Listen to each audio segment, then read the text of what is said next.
Welcome back. We apologize for the delay. So far, we've learned that there's a new target for stamping out HIV/AIDS called 95-95-95.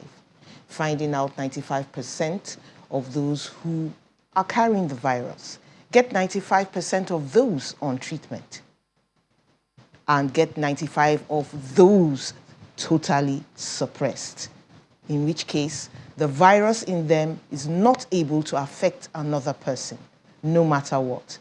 In days gone by, if body fluids touched between someone who had HIV/AIDS and someone who didn't have, the virus was passed from one to the other. But now, scientists are saying that with viral load suppression, you cannot give AIDS, or should I say someone living with HIV/AIDS cannot give it to the next person. And what is standing in the way of our getting to 95-95-95? It is simple. It is called inequality. Some people don't have access to treatment because of stigma, because of money, and because of criminalization. For example, imagine somebody who is shooting medications, shooting drugs.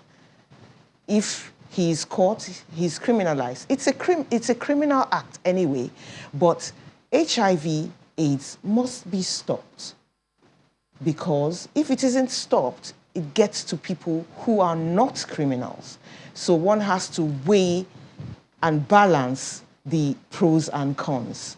A person can actually pay for his crime without having to die of HIV/AIDS or pass it on to someone else. Those are some of the things that we are learning. We are also learning that there is a new phenomenon called HIV drug resistance. That's what happens when somebody drops off treatment and cannot get drugs. So the virus gets strength against the drugs he's been using and is no longer submissive or responsive to those drugs. We want to stop all those things.